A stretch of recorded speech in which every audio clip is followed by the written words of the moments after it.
sorry for our improper management, and I truly appreciate your assistance, General. There is no need to apologize. We Cloud Knights fight on the battlefield while you judges punish the criminals. We are two sides of the same Xianzhou Luofu, and it is my honor to serve the Ten Lords' commission. I've grasped the situation of the prison break. Now tell me more about the current state of the Shackling prison. Borison infiltrated the prison in disguise and released the prisoners, spreading chaos. Among the judges on duty in the 4 divisions, Judge Shui from the Detention Division was killed, and is temporarily unavailable. So, I'm taking over her duties and commanding Arumaton spectral envoys and spiritfarers to quickly restore order in the affected areas. I, and the 2 behind me, will go deeper into the prison to investigate. But, General, the situation inside is still chaotic and perilous. Your presence would be... It's common for Cloud Knight generals to face danger directly. Hule has escaped, and the Yaoqing envoy is being held hostage by the Borison. His fate is unknown. This is a grave matter. Not only did the Merlin's Claw offer no reproach, she decided to go after Hule herself to prevent further calamity. I believe the Luofu owes her something in return for her fervent determination. How did the infiltrators learn about the location where Hule was held? And how did they time their plan just before the Yaoqing messengers were ready to escort him? Finding the answer to these questions shouldn't be too difficult. What truly matters is if we can gather the clues that lead us to the mastermind behind all of this. I understand, but I'm afraid it won't be an easy task. For a long time, this hidden force has been pursuing their own goals and undermining the security of the Luofu. Backing down now will only encourage them to further endanger the peace here. The Ten Lords Commission will support your decision with everything we have, General. Dan Heng and Ling Shan, I'll need both of you to accompany me on this challenging journey.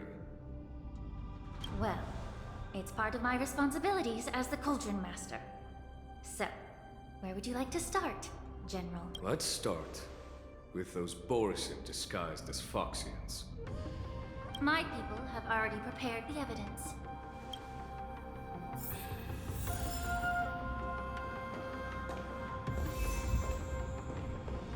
According to Lieutenant Yenqing's report, he stumbled upon a few suspicious Foxians at Stargazer Navalia. After following them, he discovered that they were actually Borison in disguise. This is one of the bodies. Looking at him now, it's hard to imagine how he transformed into a Foxian. My alchemists detected some complex ingredients in his remains, which might explain how these Borison were able to disguise themselves as Foxians. Simply put, Foxians and Borison share a common ancestry. Although they look completely different now, there isn't much genetic difference between them. This medicine allows Borison to temporarily change their shape into that of Foxians. So, in other words, if they stop taking the medicine, their true form will soon be revealed? Indeed. This means that these Borison have a steady supply of the medicine within the Luofu. The disciples of Sanctus Medicus. Looks like the Alchemy Commission is involved once again. When I was sorting through the prescriptions they used, I came across one called Semblance Reversion Essence.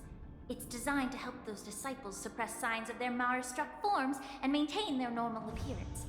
When I compared it to the medicine found in the Borison's body... They're one and the same, aren't they? The medicinal properties and ingredients may differ, but the principle remains the same.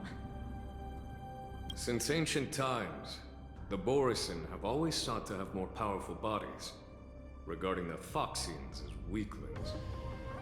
Yet, in order to save their warhead, they were willing to disguise themselves as Foxians.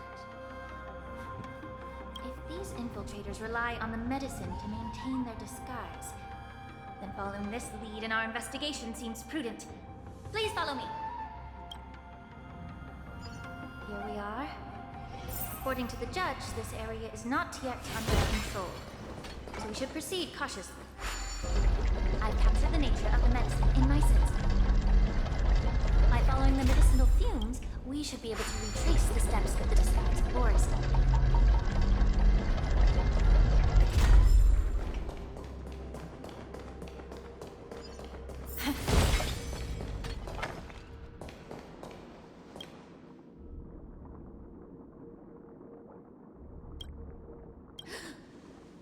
Incredible strength. The attacker shattered this warden's bones with a single blow. Such brute strength is not something an ordinary Borison possesses. This is likely the work of Hula. If I may be so bold to ask, is this Borison truly that formidable? I have lived a bit longer and engaged in a few more battles than you, Miss Lingshaw. To the Alliance, Borison have always been the most formidable adversaries. And Hula is a monster feared even among his own kind. With his strength, Hula united numerous Borison pacts, forming a grand army of abominations of abundance. They constantly pushed the Alliance's armies into perilous positions. Over 7 centuries ago, I followed my mentor on a campaign against the abominations. And I personally witnessed the devastation on the battlefield after Hula appeared. Even with medicinal pellets that suppress the fear caused by his lupotoxin, countless Cloud Knights succumbed to panic in the face of his murderous aura. They couldn't even raise a hand in resistance. If the former sword champion hadn't immobilized Hule with her Frostblade, the outcome of that fateful battle could have been very different. By the end of the battle, only a few of us remained. The crimson moon cast the sheen of blood on all. Everything I saw was painted dark red. If that's the case, why wasn't the beast executed instead of being imprisoned? On the Xianzhou Jumi, the judges cast those unforgivable and nearly immortal abominations of abundance into the eternal flames of the stars, reducing them to ashes. Their so-called immortality is just a facade.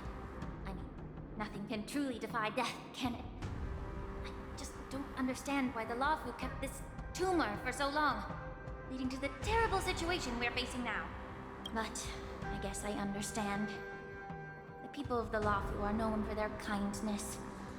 Even when faced with the malignant tumor within the Alchemy Commission, they couldn't bring themselves to cut it out.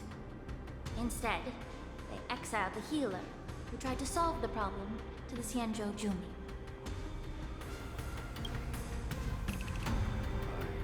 I understand if you hold grudges against me, Miss Lingshaw.